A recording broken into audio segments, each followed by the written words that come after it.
Hello friends, and welcome back to another video, and a special big hello if you are new. Clementine is not in here, but I feel like she will be, and she says hello too. Today I thought I would share with you some classics that are perfect to read this time of year. They are spooky and gothic. We have vampires, we have monsters, we have ex-wives, we have insane asylum escapees.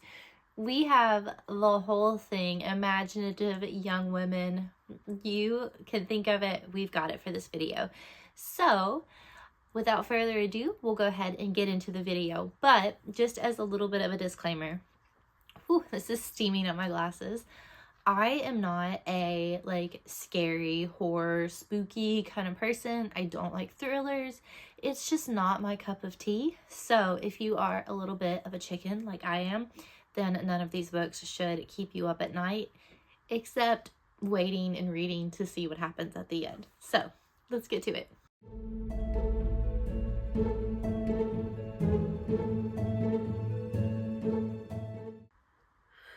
This tea is still way too hot to drink.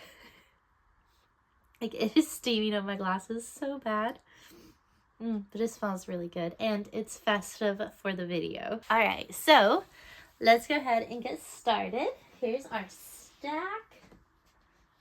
This has also just been the perfect opportunity for me to show off my penguin cloth bounds. You know, we have to take every opportunity for that. But here are the books that I'm going to be sharing with you guys.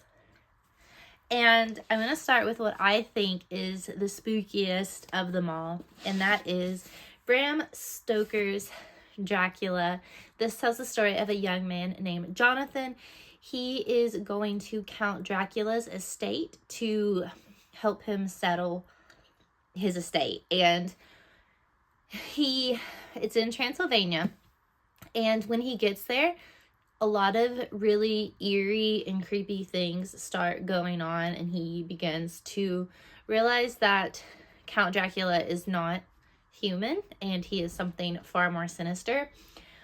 So basically he just decides to leave. He goes home to London, and some weird things begin happening there. So there's a young woman with bite marks in her neck. There is a person who escaped from an asylum who is saying the master is coming, and Jonathan kind of embarks on a quest to kind of stop this evil from poisoning the people that he loves in the community that he lives in. It has been a hot minute since I read this, but I devoured it. It did creep me out more so than any other book in the stack. There were a couple times when I was reading it around bedtime that I had to turn on Gilmore Girls or Friends or a comforting show. But I don't know, it was so good. It's, this is the book that has led us to the modern idea of the vampire, and I don't know, I love this one. I think if you're going to read any book from the stack, especially late September, October, Halloween time, this is the one that you definitely need to be reading. All right, next I have another book, I think, out of this stack that if you're going to read it, it just makes the most sense to read it this time of year, and that is Frankenstein by Mary Shelley. This tells the story of a scientist named Frankenstein who creates a monster. He basically scavenges parts from cemeteries, and he creates this monster and just denies this monster any type of companionship or love. And so the monster sets out to seeks out, I guess, rather, to destroy everything that Frankenstein holds dear. I will say I didn't like this one as much. I think out of the whole stack, this was probably my least favorite.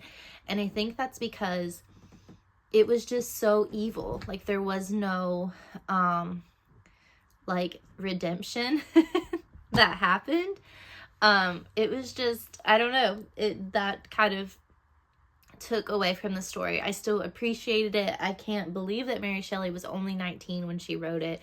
It is a book that I will probably end up rereading at some point in my lifetime as well, just to give it another chance and see if I enjoy it better, the next time around. But out of all of the ones on the list, this one did hit the mark the least, but I still highly recommend it if you're interested. We're still too hot. We're still steaming up the glasses. So we're going to set that aside. Next, we have The Picture of Dorian Gray by Oscar Wilde. This one is the hardest one, I'd say, for me to describe because it's been the longest since I've read this one. Out of every book in this stack, this is the one that I would have read first. It's been well over 10 years. So it tells the story of Dorian Gray. Basically, he has a painting commissioned of him. He is very handsome and just the perfect picture of youth. Dorian makes a deal. Again, I can't really remember the details of it because it has been so long, but there is a deal made, and so instead of Dorian aging or having injuries or marks shown on himself, it happens on the painting. Dorian begins to basically just do really kind of foul and evil things. And again, he is the picture of perfect youth, perfect health. He's incredibly handsome, great to look at, but the painting is becoming quite grotesque. That's all I really remember from this one. I did give it 4 stars, so I know that I enjoyed it. And I've also heard that there's like a Netflix adaptation coming of this, so I am very interested in it, and I'll probably reread it before that. But it's good. It's a really interesting like character study. And it is, you know, a little creepy at times, and to what like people are willing to do to preserve like youth and beauty, and when they have that, the measures that they go to knowing that they can't spoil that. I don't know, it's very, very fascinating to read. All right, next I have Jane Eyre by Charlotte Brontë. The last time I read this book was about 10 years ago, and I vividly remember it so well. It has stuck with me so much, and I want to reread it this fall. It tells the story of a young woman named Jane Eyre. She is raised in really kind of pitiful conditions to really grow up in.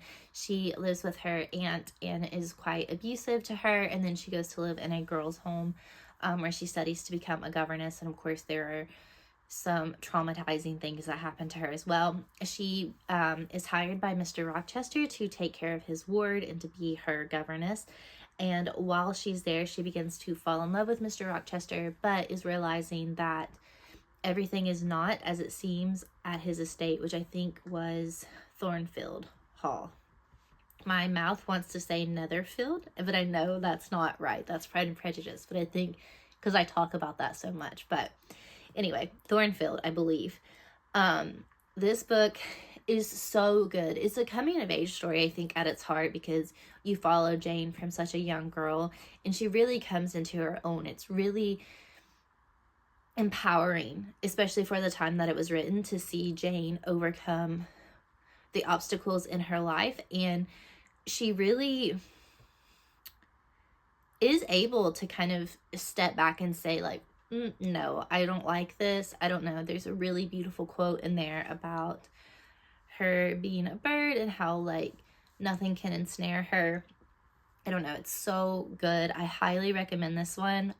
Next, kind of speaking of texts that are a little bit modern for the time that they were written in, especially their views of women, I have The Woman in White by Wilkie Collins.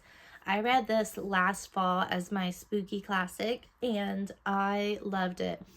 So when I go to describe the plot, I can only describe like the first little bit of it, because it just, you can't talk about it because so much happens in this book, and you can't really go beyond the first little bit without insane spoilers. Also, I was really lucky and I was able to thrift this edition. I don't know that I would have ever like chosen to go to the store and buy this. I hadn't really heard of it. And I thrifted it because I wanted to collect all of the Penguin cloth bounds. And I mean, what a find this was, because this book, I mean, it was a 5-star read for me. It was so good. And it would have probably been a book that I would have collected much later. But if I hadn't found it for like $5 or whatever. But anyway, it tells the story of a young man, and he is going to help, hang on. So it tells the story of a young man who is leaving London. He is going to go basically be an art teacher for a young woman out in the country. So he is at his like last hurrah with his friends and family, and on his way home he encounters a woman who looks pretty eerie, and she's dressed completely in white. She seems very fearful and very just in a very suspicious situation. So he kind of helps guide her to a place or a direction to where she can go and be safe, or she is going to a home to meet someone.